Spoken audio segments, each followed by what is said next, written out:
Hey guys, Kelsey Herber here with our series, Live on Purpose.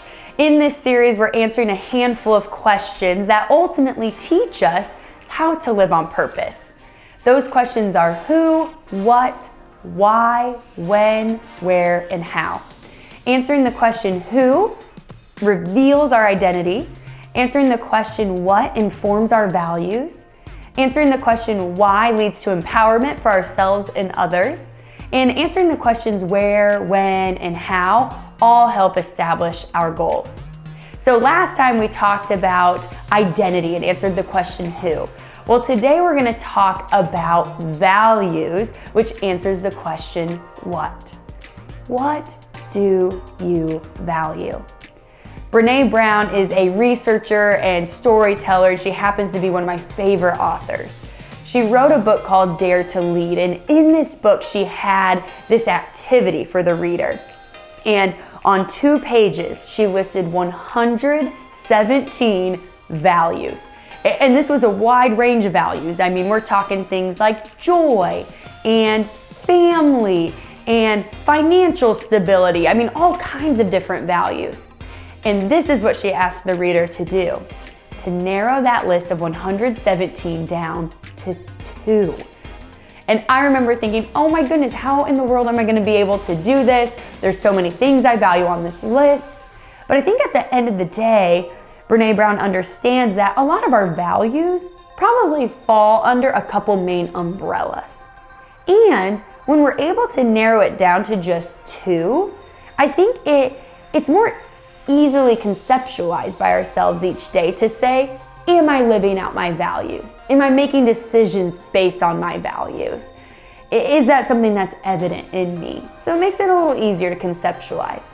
So I participated, I did the activity, it was challenging, but I did land on 2 values, and those were love and excellence. And right away I remember thinking, yeah, this makes sense. You know, take my role as a coach, for example. I can see those 2 values in the sense that it is so important to me that my girls know how deeply loved they are. You know, I tell people I don't want anyone touching our program that doesn't love my girls well, my players well. That's so important to me and foundational. And then when I think about the concept of excellence, you know, that's something that I want us to pursue as a team, both on and off the court every single day, because I believe that we are called by God to do that, to bring honor and glory to Him. And so I want to encourage you to go on this journey as well, to narrow it down to 2 top values in your life.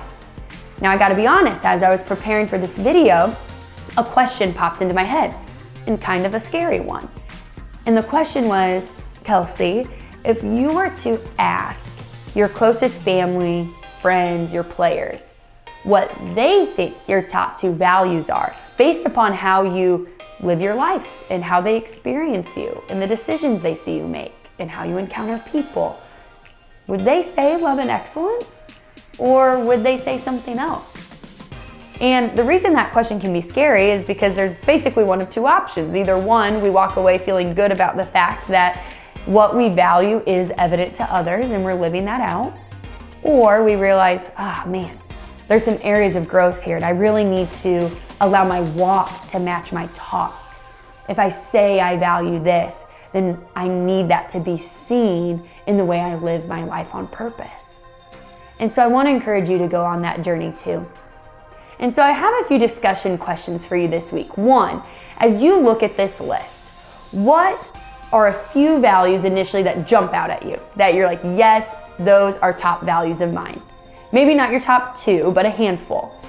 My second question is, where do those values come from? How did they develop? Have you ever gotten curious about that? You know, I was thinking to myself with love and excellence, you know, where did those come from in my life? And 2 things jumped out at me right away. 1, with my faith in Jesus Christ, God is love.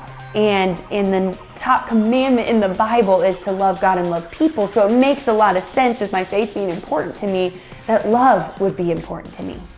And then also with excellence, you know, I believe God calls us to excellence, not perfection, but excellence to bring glory and honor to Him.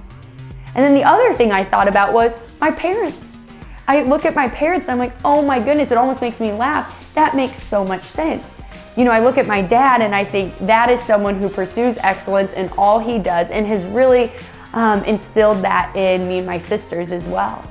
And then I look at my mom, who values relationships above all else and wants to love people intentionally, even strangers. I've watched her try to intentionally connect with and love well in a particular moment.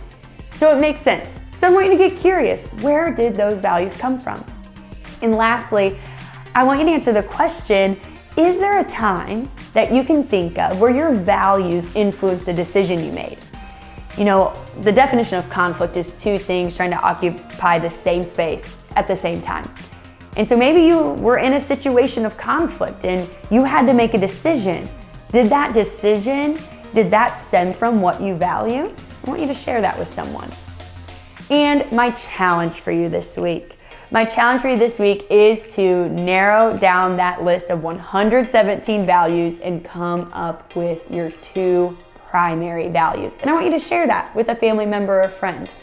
And you get extra credit bonus points if you also ask that person, hey, what do you think my top 2 values are? Simply based upon how you experience me, how you see me live my life, and see what they have to say.